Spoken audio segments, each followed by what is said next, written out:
Radio Mystery Theater presents...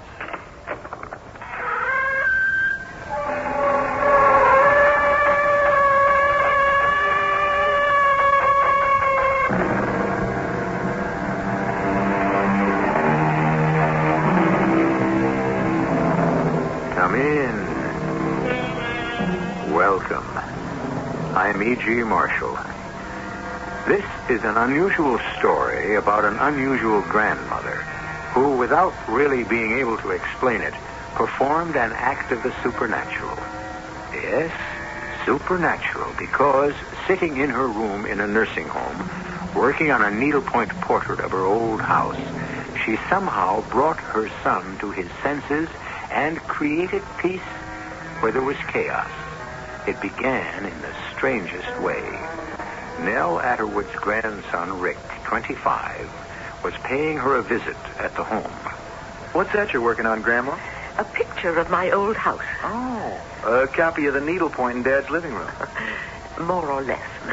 You've left out the maple tree by the side of the house. Oh, it never should have been there in the first place, Rick. Killed the grass. I've taken it out. So did the windstorm night before last. And the old maple blew over. Did you know that? No. Oh. Funny coincidence, isn't it?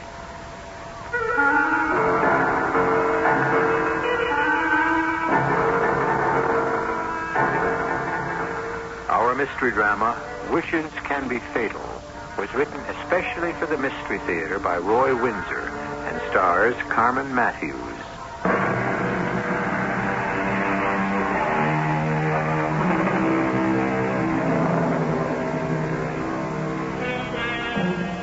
Are thoughts just dreams until their effects have been tried? Maybe. I'm not sure. If you have a thought and act on it, you'll find out if it's useful or foolish. But what about thoughts you don't act on? Is any one of them strong enough to affect someone else? Extrasensory perception, for instance. Some psychologists use that phrase to explain clairvoyance and telepathy. Can we deny them? And can a thought not acted on act of itself? Evening, darling. Oh, why are you home so early? It's only 5:30. The buyer canceled the appointment. I'm afraid he's decided on some other house. And there goes your commission. Well, that's the way it goes in real estate.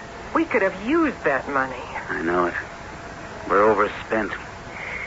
We'll have to cut down, Elsa. Cut down where? We didn't need the new car. Not right after you had the kitchen redone. I just can't afford... The old car was 6 years old and falling apart. It made me feel creepy driving it. You know, you don't know what it's like for a new wife to move into a house where you lived with her and 2 children and your mother. Ghosts in every room. That car was hers, so was the kitchen, and our bedroom was her bedroom. We ought to sell this old ark and buy a place of our own. I like the house. My roots are here. Well, mine aren't. Look, Ed, your mother's in a home. Yeah. Whenever I think about it, I feel rotten. Nothing wrong with my mother. She didn't belong here with us. It was her home. She owned it. And gave it to you. She wasn't happy with me here. She didn't expect you to remarry. She's better off in a nursing home than in this old place. Oh, darling, why must we always argue about my mother and the house? It's mine. My mother never visits, and my children are off on their own. I just feel smothered by your past. Ed, let's sell the house. Move to Florida. Real estate's big business down there. In no time you'd be making all kinds of money. And think of the weather and the beaches and being away from all of this. Is that what you really want? Yes, Ed. I'm just stifled here. And it's what I'm going to have one way or the other. Let me think about it. What's there to think about? Well, for one thing, money. Well, this house is worth something. Not too much after I pay back the mortgage. But the money you borrowed can be added to the sales price. A lot of it went into repairs. And the new car, and the new kitchen, and into redecorating. And into my mink coat. Okay, say it. You're thinking it. Am I supposed to run around in rags? Oh, I don't begrudge you any of these things, Elsa. I'm just saying they cost money.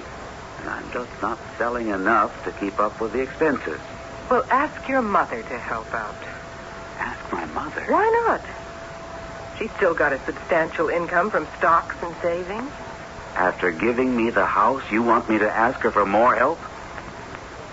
What if I cozy up to her? I don't think I'd try, Elsa. She's 74, but she's as sharp as a razor. No, I wouldn't try that. Where are you going? Upstairs to lie down for half an hour. Oh, did they come over and cut that old maple into logs? Yes, they stacked it in the cellar. Sorry about losing that old tree. But that's odd. What's odd? The needlepoint picture of the house. What about it?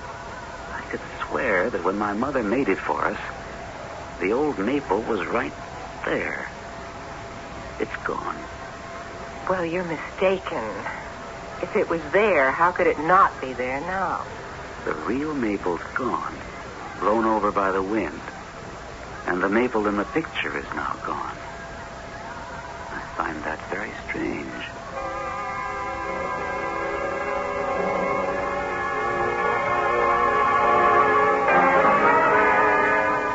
Hey, Paul, how's my favorite sister? Fine. What's this favorite sister, Jazz? I'm the only sister you've got. True. So, this is it. I like it. Not bad, right? This little living room, a bedroom, and kitchen, all for $175 and utilities. Pretty good location, too. The shore road's okay. Yeah. I like it. Well, sit down, Rick. Hey, Mother's old Windsor chair. I'll be darned. Well, Dad said I could have it, and Marie Antoinette couldn't have cared less. She goes for ultra-modern in aluminum and fake leather. I took some other old things, too, and some photographs. I always liked that one you took of Mother and Dad. Yeah, I like it, too. What a mess. But it's a fact, and we have to live with it. Oh, he could have fallen for that selfish, tasteless chorus girl. I'll never... Model, not chorus girl. No, I don't know. He's only 51 and lost after Mother died. Along comes this girl, Elsa, whose teeth can cut steel. What are we going to do about it? Nothing. She drove Grandma into a nursing home. We couldn't stand to live there. I'm sorry for Dad, but I'm glad I've got a place of my own. What if we found a big place? 2 or 3 bedrooms, and the 3 of us moved in. 3? Which 3? You and I and Grandma. I hate to think of her in that nursing home. She seems to be doing all right. I don't know, Paul. The idea of the 3 of us together doesn't really send me... Oh, she'd love to keep house for us. Maybe, but we're not kids. We got our own friends. Now, I love Grandma, but I don't see myself as her little boy again. Or you, too. No, Grandma's all right. She's lonely for what was, I suppose. I worry about Grandma. Well, don't. She's well. She just needle points. Right now, she's making another portrait of the old house. Oh, that's sad. Yeah. It's something else, too. Her copy hasn't got the old maple tree in it. You remember the one? I carved my initials in it when I was 6. Well, maybe she's forgotten the tree. No, she's leaving it out because it's no longer there. But the tree blew down night before last, and Grandma didn't know about it. That's off the wall. Weird, right?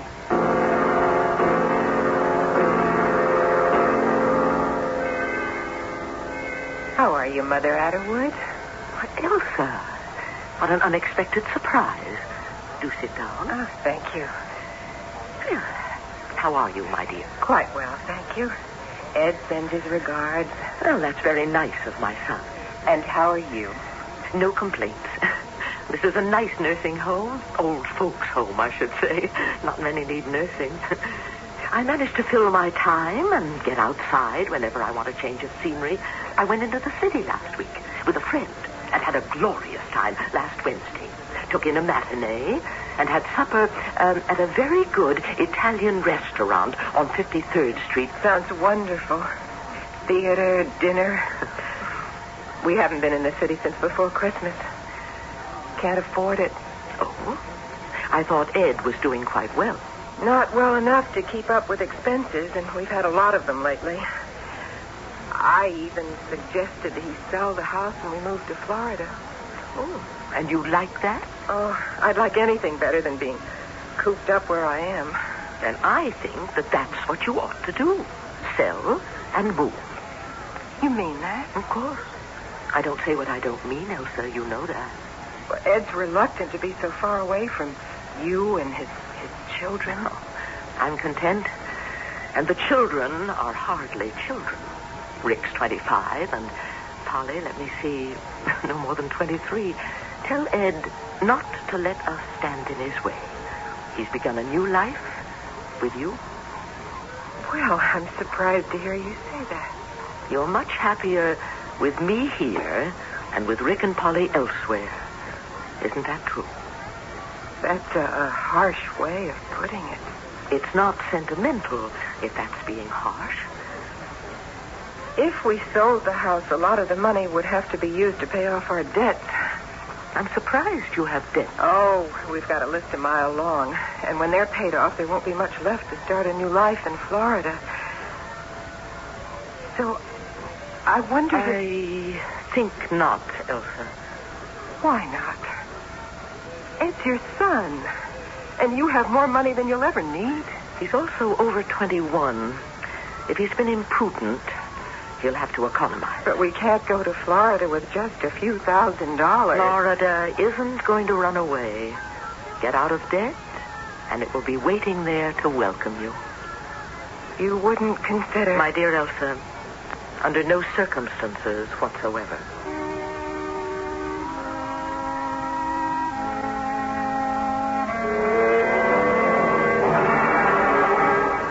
What? Oh, no. Poor Chin Chin, that poor little dog. Who ran over him? What? Left him to die in the street. That's horrible. He's where? My husband will come get him.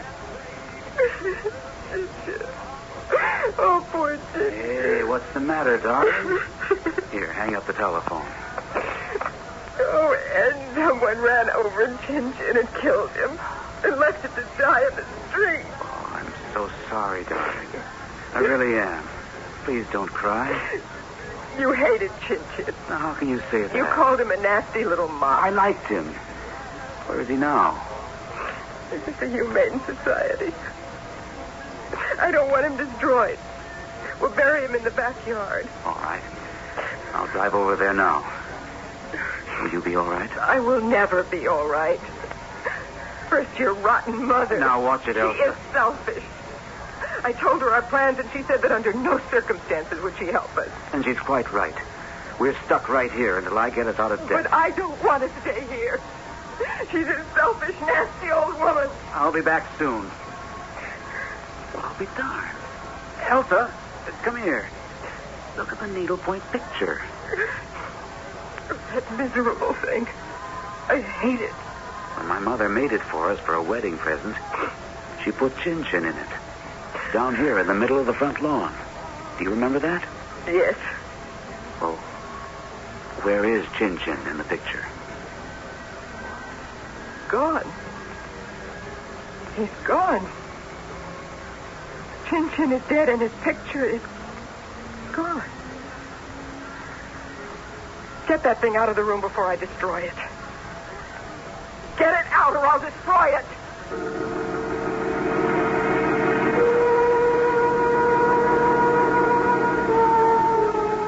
Remarkable. Can a wish become an act?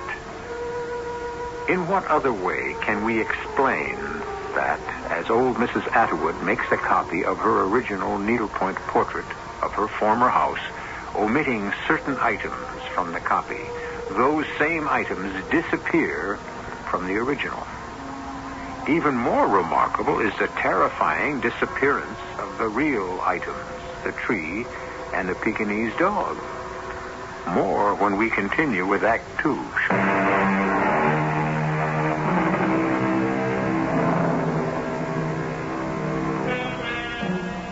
I don't suppose there's anyone who at one time or another hasn't said, I could kill him, or I wish he were dead. Angry remarks soon forgotten. And of course, we've all heard the expression, if thoughts could kill. Now, is that possible? Well, my goodness, the two of you. Please sit down. How are you, Grandma? Oh, just fine. Yeah, they treat me okay? If they didn't, they'd hear about it, Rick. No, it's a nice enough place. But it's not home. Well, yes, it is. A home for the homeless. Oh, that sounds sad. Well, it isn't really, Polly. Most of the people here just couldn't manage homes of their own any longer. The time comes when others have to manage for them. I'm still spry enough to run a vacuum and put a meal on the table, but not alone in a home of my own. I wouldn't like to live that way. Too lonely. I wish all of us still lived in your old house. Well, we don't, and it's just about time you stop mooning about it. Times change. Nothing ever remains the same. Your old house is too full of good memories for me. Well, treasure them, but live for the present. You have your own life to lead, Polly. Don't moon about what was. My goodness, that's just about all that I listen to around here. So you want to stay here? Why, of course. It's not bad at all, and I get out whenever I please. But you still think about the good life we had in the old house, don't you, Grandma? Well, I mean, why else are you making a copy of that needlepoint picture of the house and the grounds? Well, yes. I admit the house holds many memories for me. The needlepoint portrait is a kind of talisman for me, a reminder. Sentimental nonsense, I suppose. Grandma, may I see your needlepoint? Certainly, my dear. It's here in my bag. There you see, Paul? What'd they tell you? No maple tree. Oh, where's that dog? Huh? Oh, hey, no Chin-Chin. Well, I'm glad you left him out, Grandma, nasty little dog. I agree. He gave me a good nip when I was still living there. Well, it's going to be a lovely picture, Grandma. And much airier without the maple. And more serene without Elsa's pet. You're idealizing it, right, Grandma? Well, I suppose you might say that, Rick. In the original picture, I put in everything that should be there. House, trees, shrubs, the three of you, and Elsa and her Pekingese. In my copy, I'm just going to keep what the house ideally ought to be. And that doesn't include the old maple or the dog. And nature sure cooperated with you about the tree. You got any more magic up your sleeve?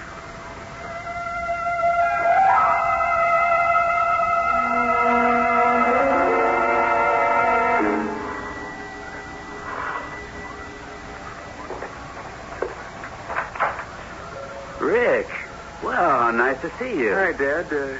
All right if I come in? Now, what kind of question is that?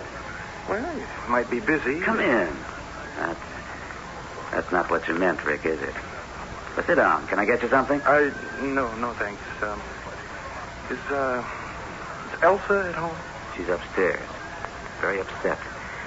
Chin-Chin got run over late this afternoon and was killed. What? Oh, I'm sorry. That's too bad. I know how much Elsa loved that dog. Yeah.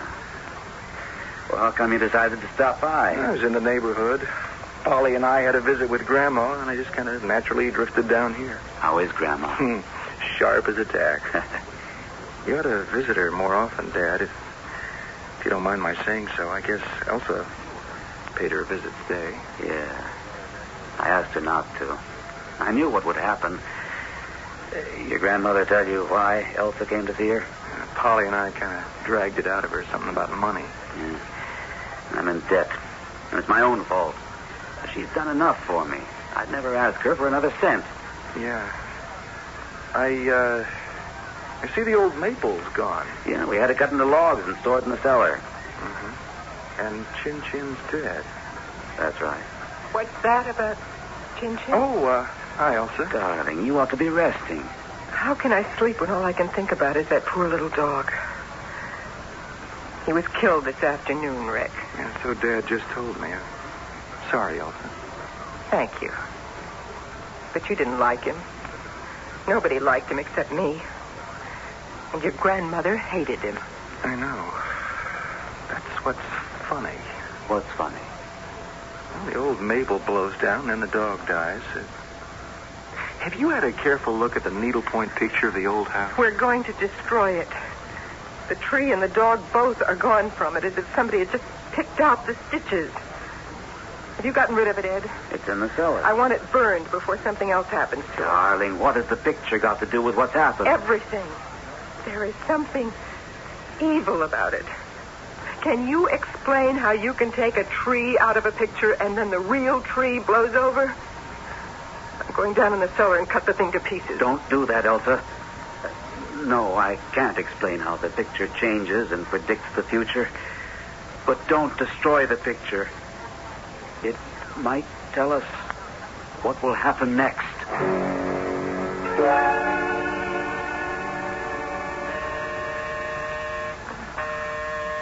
Who is it? Me, Rick. Oh, just a second. Oh, it's almost 11, Rick. Yeah, I've been at Dad's. I told you why I was going to go over there to see him. And? Well, the dog is dead.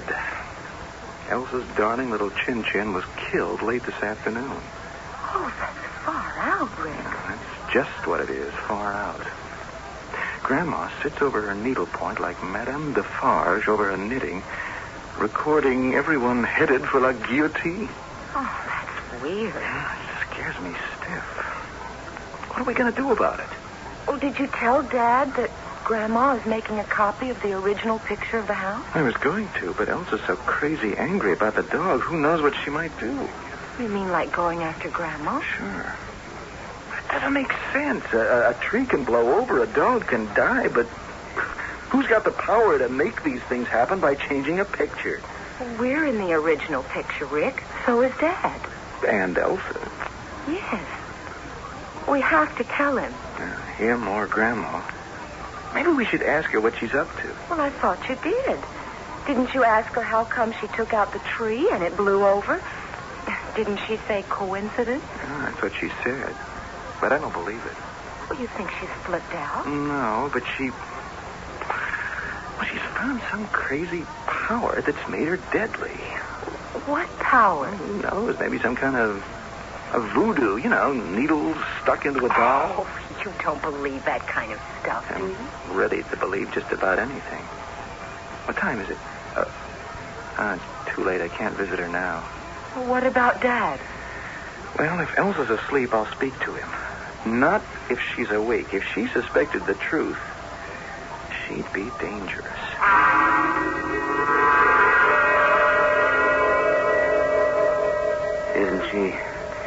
Isn't she awfully young to be struck with that kind of disease, Doctor?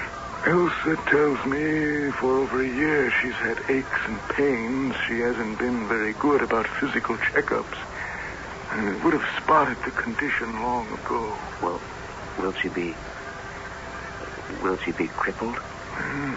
Remissions have been known to occur, but there's no specific cure for rheumatoid arthritis. And she has the symptoms. Yes. Where'd she get it? Don't I wish I knew. Now, what your wife needs is bed rest, baths, rubs, and a good frame of mind. She will become crippled. I won't deceive you. It's likely, yes. Good Lord. She's only 38, Dr. Berg. I know. Doctor, take a look at this. Oh. The needlepoint picture of your house. A fine piece of work. I told you about the tree and the dog. Now look at this. Figure of a woman leaning on a cane. Well? As late as 9 o'clock tonight, that figure was standing erect. Now, it's leaning on a cane. I don't understand. Neither do I. You're sure you're not mistaken? No. It's some kind of magic. That's a little beyond my understanding. Excuse me, Doctor. Well, I'll be on my way. Be sure that your wife gets plenty of rest. Yes. Oh, Rick. Hi. This is Dr. Berg. My son, Rick. Hello, and goodbye. What is it, Rick? I have to talk to you, Dad. Can it wait? I've had a devil of a night. Yeah, me too. Oh, well, sit down. What's the picture doing back up in the living room, Dad? Take a look at it. There's a good chance that Elsa's got rheumatoid arthritis. Oh, that's awful. Yeah. I don't think she knows it yet. Elsa was right. There's a curse on that picture. Take a careful look at it. Well, the figure of the woman leaning on the cane? Yeah. Well, that's what I came to tell you about. Dad, I'm scared. I thought something like this might happen. Why? Grandma. What? Grandma is making a copy for herself of this original needlepoint picture. Yes. Yeah, and in the copy, she's omitted the maple tree and the dog and... Well, and now in real life, both are gone. And I'm willing to bet that in Grandma's copy, the erect figure of the woman is bent over and leaning on a cane. Do I sound crazy? I can't believe it, Rick. How can we believe that my mother has discovered some power to... Oh, no, it doesn't make sense. Have you known about this for some time? Well, only since I saw Grandma's needlepoint with the tree gone from it, and that was just at the time the tree was blown down.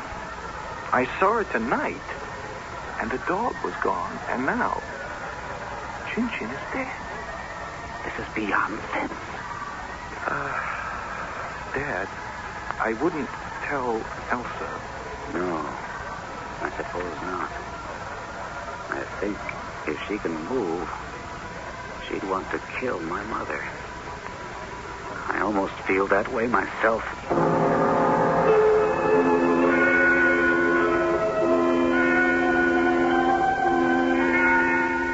The question is this. Is old Nell Atterwood a force for good or for evil? And there's another question. Does she know she seems to possess thoughts that can kill? As distinguished a philosopher as Santayana once wrote, that there is nothing impossible in the existence of the supernatural. Its existence seems to me to be decidedly probable. More when I continue with Act 3.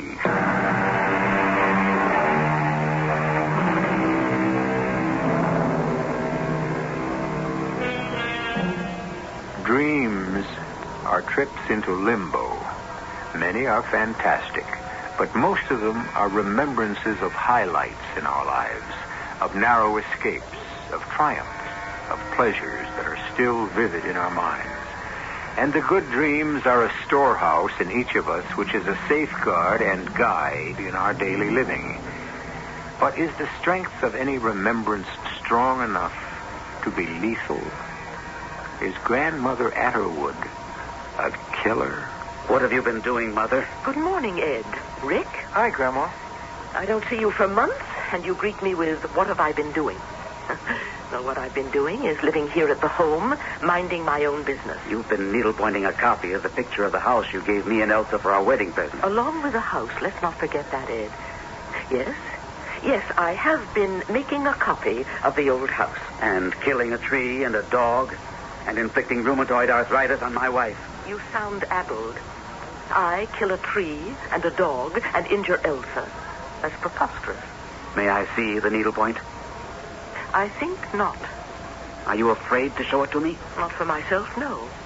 But I don't want it damaged, and in your mood, you might try to rip it to pieces. Because you've taken out the tree and the dog, and you've made the figure of the woman on the front lawn a cripple. And everything you've done on that canvas has come true in real life. What happened was bound to happen. I had nothing whatever to do with it. Those things were determined in the nature of things. The maple was rotten. Chin Chin always chased cars. And as for Elsa, arthritis is no great surprise in a person who's had gout. Now, just what are you accusing me of? Hatred. You hate Elsa. You hate me for marrying her. You hate being here instead of in your own house. And somehow you've destroyed a tree and a dog. And now you've inflicted an injury on my wife. Dad, that just doesn't make sense. You be quiet. Now listen, Mother. I don't want you to take another stitch in that miserable picture. Are you accusing me of necromancy, conjuration? Can you in your right mind believe that I have such a power? How else can I explain what's been happening? It's not I who hate Elsa, or you for marrying her, or living here instead of my old home. It's you, Ed. Why don't you face it? You're miserable. You were bedazzled by a pretty face and a good figure. But is Elsa half the person that your first wife was? I'm in love with Elsa. No, you're not. Infatuated, maybe. You're so far in debt, you're planning to sell the house and move to Florida. Move with what? A few $1,000s left over from the sale. No, with money Elsa wanted me to advance. I'm sorry about that, Mother. I'm sorry about the whole thing. It's all very strange. I'm making a copy of the original picture because I want it to remind me of the house. The disasters you speak of just happened. They're signs of a decay, of the rotting away of values that were good. For which you blame Elsa. No. How can I blame her without blaming you? And how can I blame her when she and I just couldn't get along with each other? You are blaming me. You must admit that you hate her. I don't admit that. Elsa hates everyone except herself. There are people like that. She may even come to hate you if you don't become the man she wants you to be. No, Ed. No, Elsa is just incompatible with your family. That's why we've scattered in all directions. But we still love you. Am I right, Rick? Of course.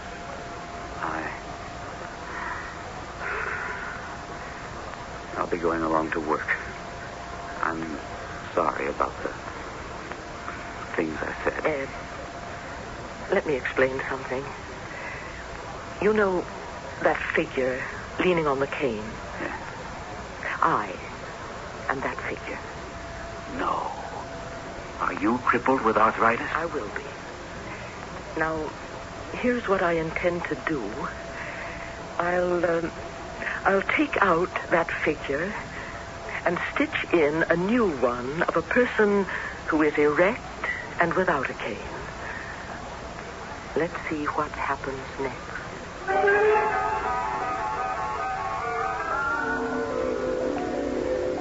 Well, Dr. Berg?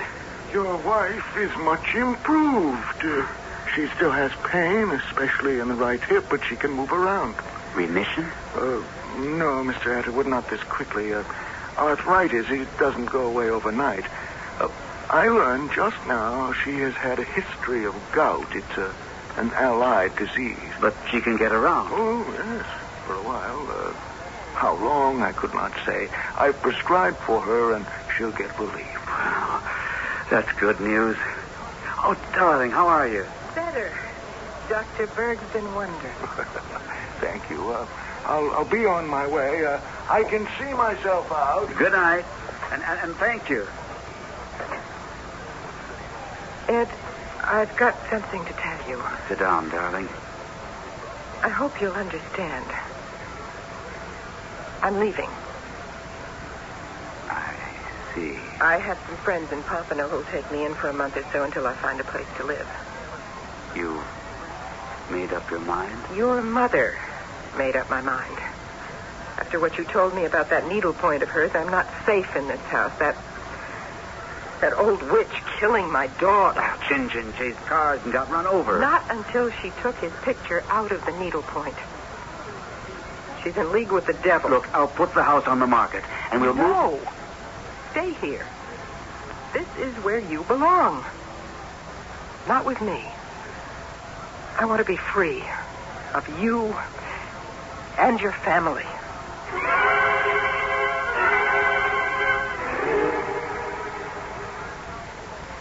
You, too, are becoming regular visitors. Yeah. Rick told me what happened this morning, Grandma. Well, it wasn't very pleasant, Polly. But you'll agree it's all been kind of funny. Yes. And I've been thinking about it all day. Darned if I can figure it out. Maybe, not consciously, but maybe deep down inside your mind there's a powerful subconscious wish to restore what was. You know, you and us with Dad in the old house. Oh, I can't believe that, Rick. I told you before, what's past is past.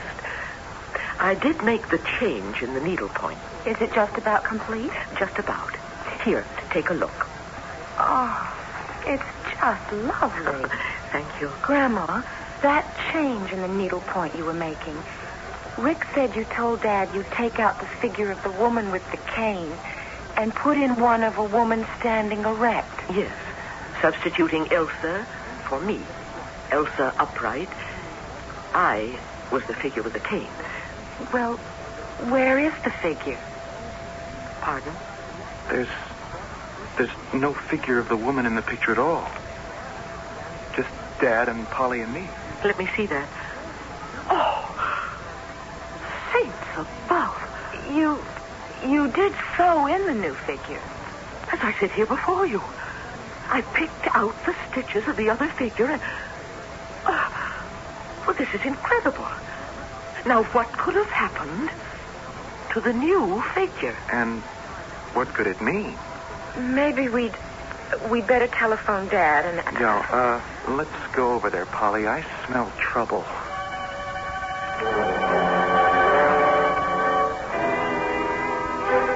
That's all I can tell you, kids. I carried her bags down to the car, and she drove off. I'm sorry, Dad. I'm sorry, too. It's weird about the needlepoint. When we looked at Grandma's copy and the figure was gone, we thought Elsa had died. What is the explanation? Don't ask me. I really began to think that my mother was practicing some kind of magic. But I don't believe in the supernatural.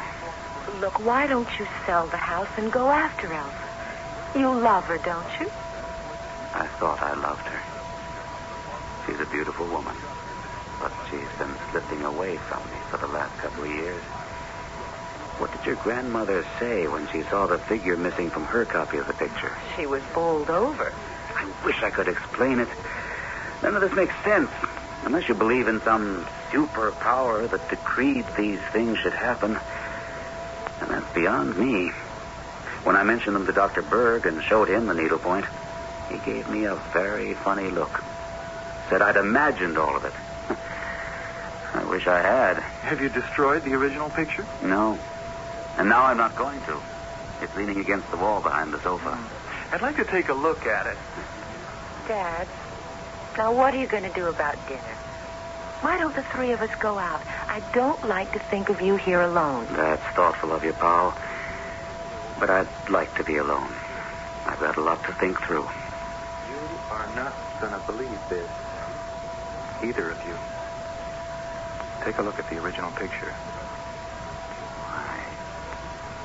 The dog has been restored. And so has the figure of a woman. I give up. I really do. What does this mean? I think I know. If you come with me, we'll find out.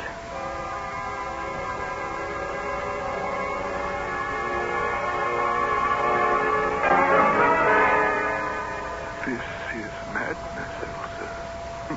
You should know that. Well, you don't have to, Doctor, but wouldn't you enjoy the drive south? I can't deny it. You're really a terrible woman. Why? Because I'm vital and want to enjoy every ounce of life? But why me?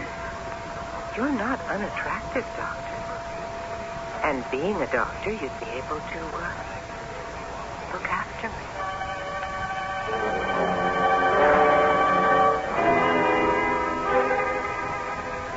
Here it is. With 4 figures in the foreground and a dog. When did you do this, Mother?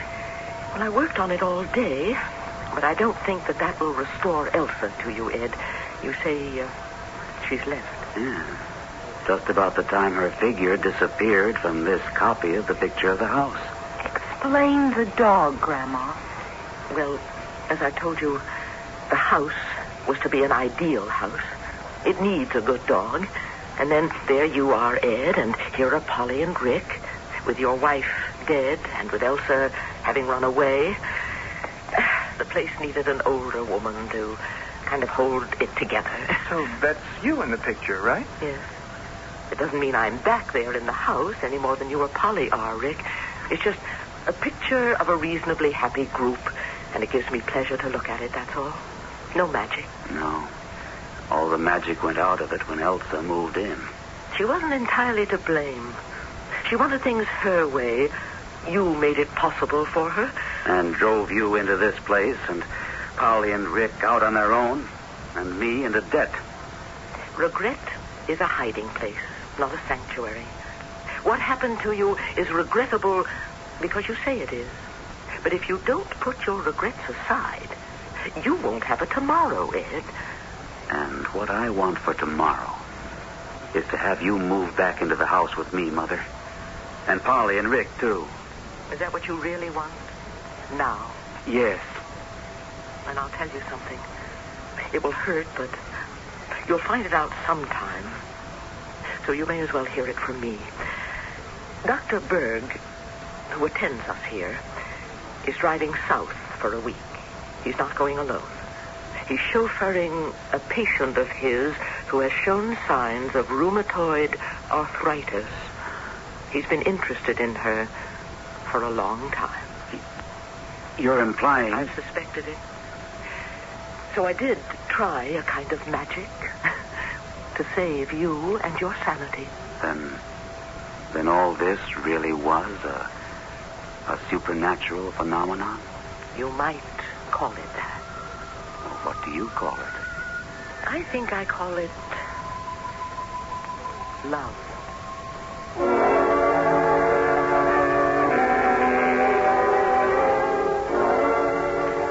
It began with a needlepoint picture of an old house that first showed signs of decay when a man's second wife methodically emptied it of his mother and his two grown children.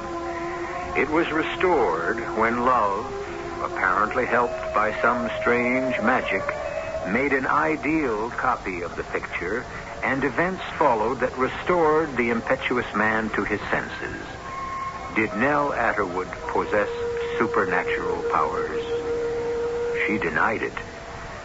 But will her happily restored family ever really know? I'll be back shortly.